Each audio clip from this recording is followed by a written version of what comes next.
Hello, welcome back to FTNTS on YT. This is the only YT with FTNTS. My name's Michael May. Come on in.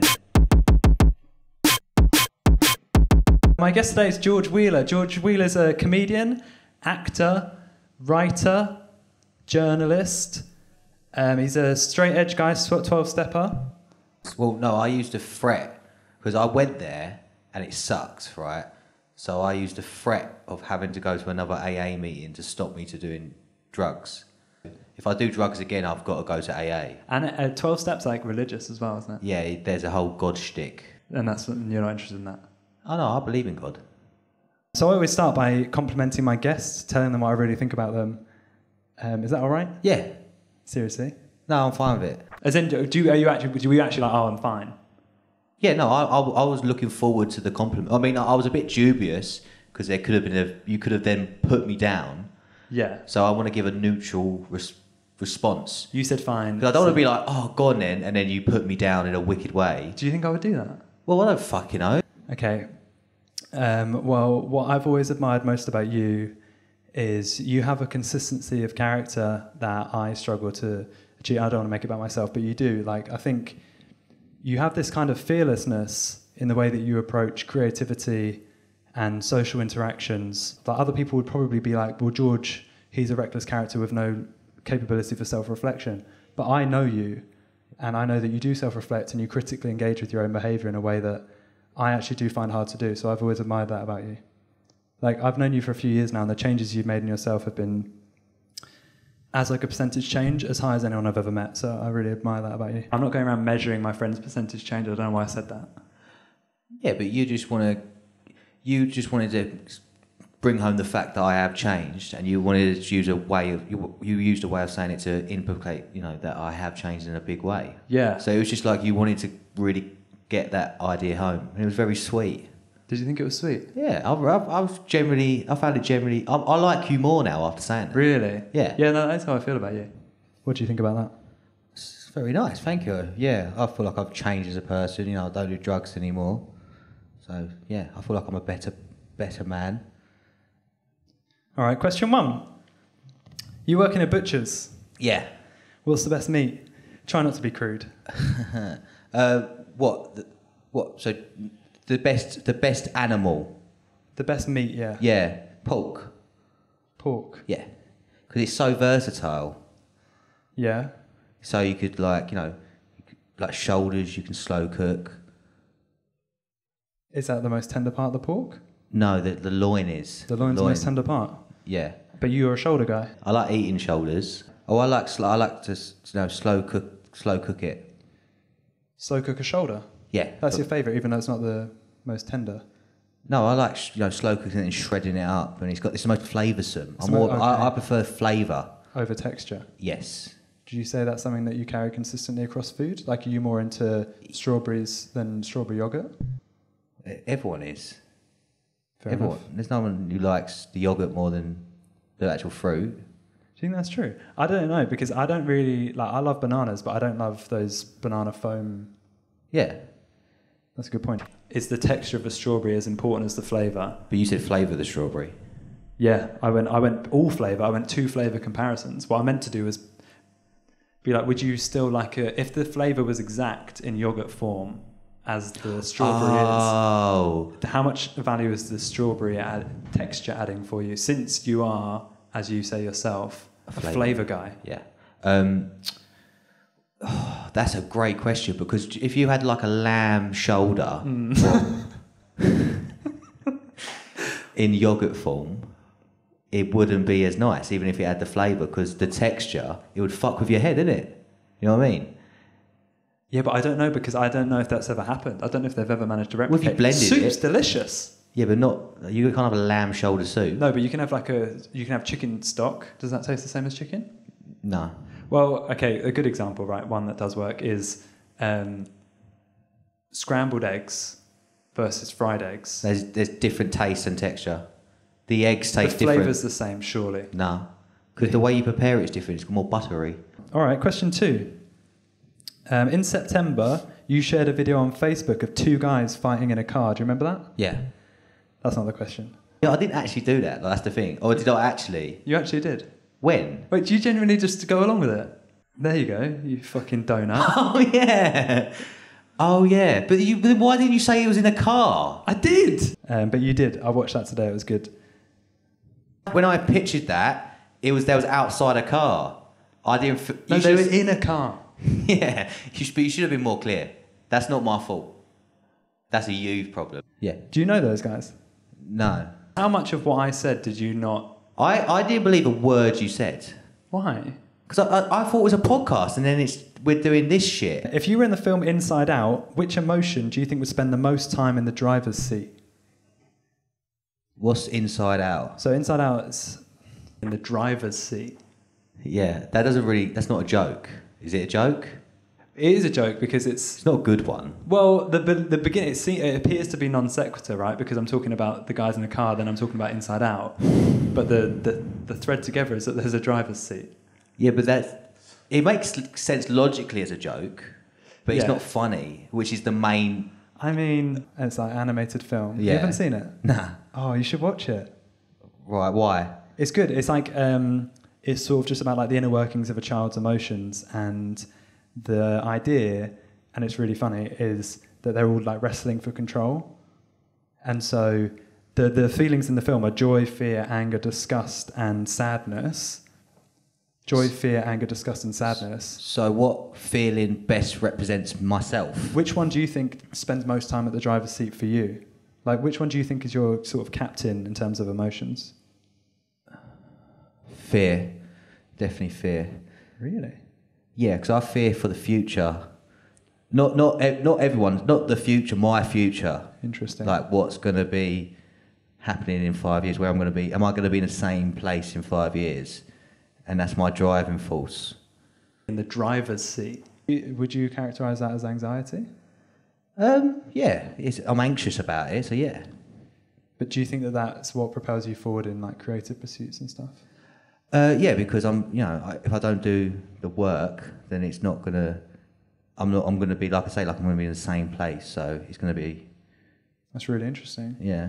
Do you find that fear ever stops you doing things, or it's only a positive thing for you? No, fear is the driving force behind everything I do. In the driver's seat. For a lot of people, fear is obviously a paralysing emotion. Yeah. But for you, it's invigorating. Yes, yeah. It's not like I like it. It's just the thing what drives me.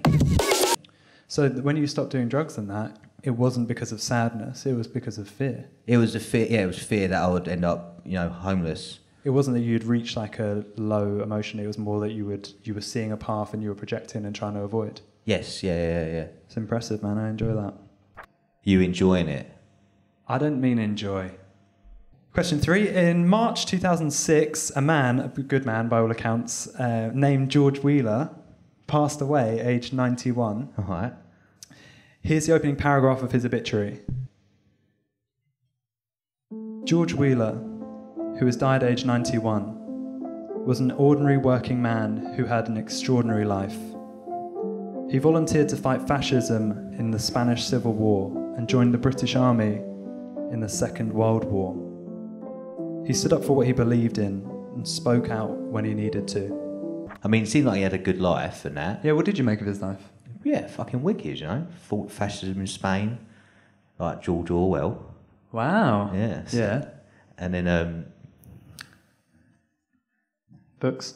Yeah, I'll read them, bruv.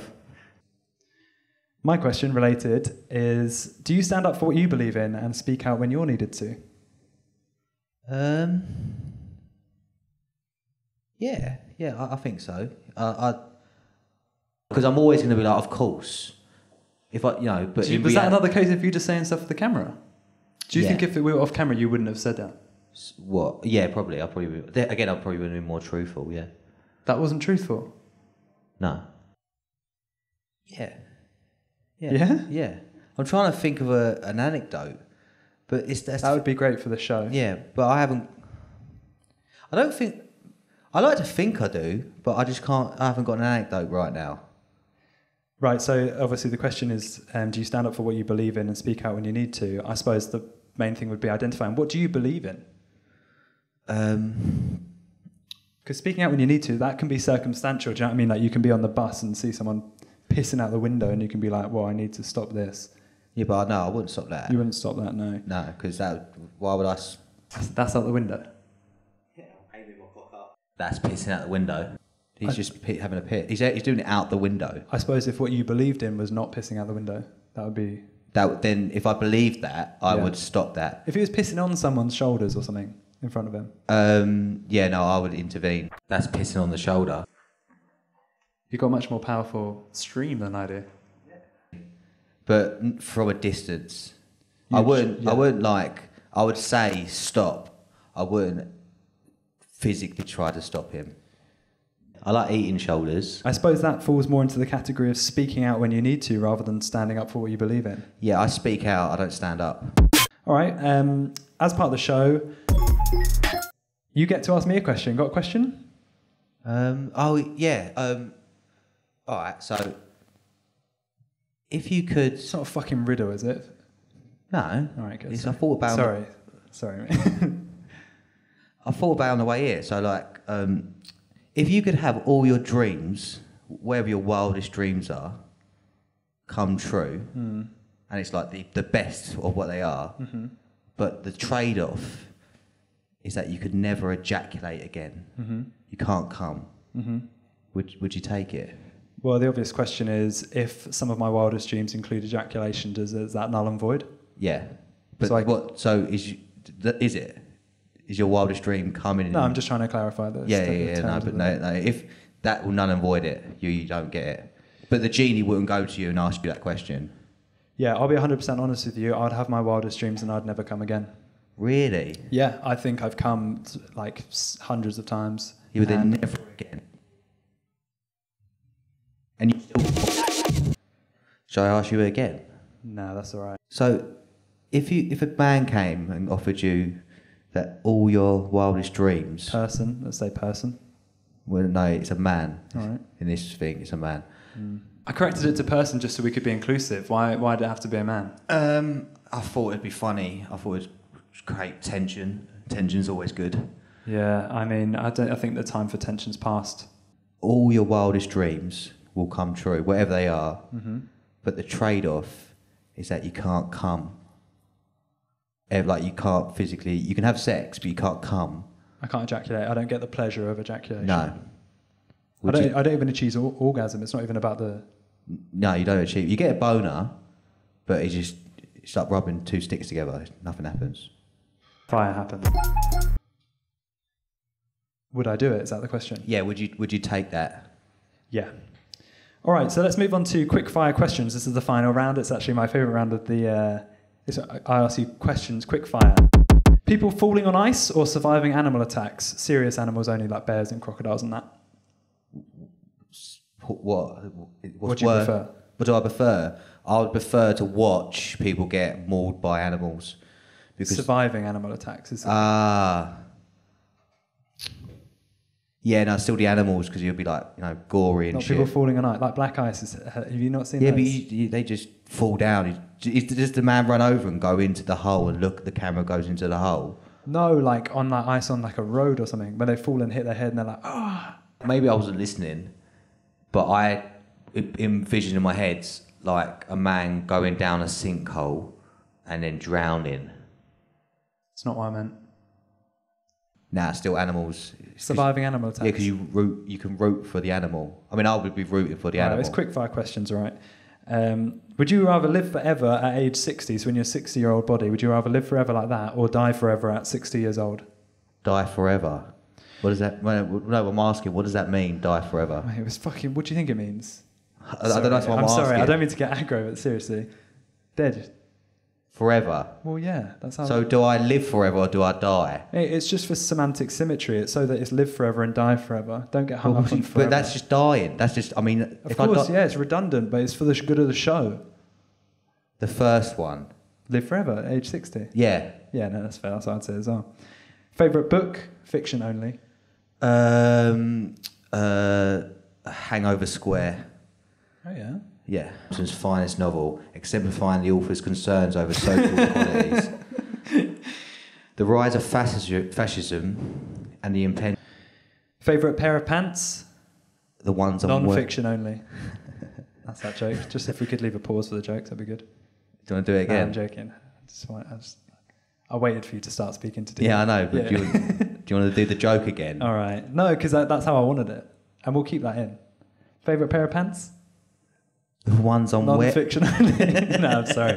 Favourite pair of pants? Ones you're wearing? Ones I'm wearing, What yeah. are they? Don't show me. They're blue with stripes. Blue all over? Yeah, and then black stripes. Blue waistband? Yeah. Dark enough blue that piss doesn't appear? Because it's like, no, it's a dark blue, yeah, so piss is hidden. Navy? Yes. They're red. I don't know why I lied again. Favourite Emma Chamberlain video? I don't know who that is. Favourite song on Trash Island by Tyboy Digital, Blade and Echo 2K? What? You can pick a track number if you want. 7. It's actually a short project, and that's I think that might be Acid Rain or The Void, which are the worst ones. Track 7 is Acid Rain. Yeah, I don't know what that means. Yeah, it's rubbish. All right, thanks, George. Can I shout out my podcast? Yeah, go on. House of Shame podcast is on YouTube if you subscribe to that. Yeah, get yourselves over to the embarrassment cabin. The shack of humiliation. Yeah. No, it's called House of Shame. It's with Ollie Reyhart and George Wheeler. It's on YouTube and everywhere you get your podcasts. Spotify, YouTube, Apple, Rumble. All right. Thanks, George.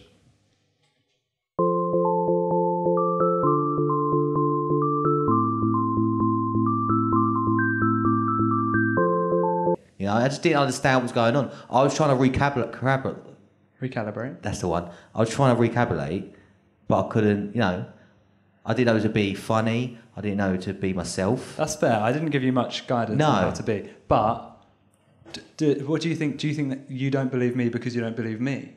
Or because you were in the context where you were just protecting yourself? Yes, yeah. I didn't want to come across as an idiot.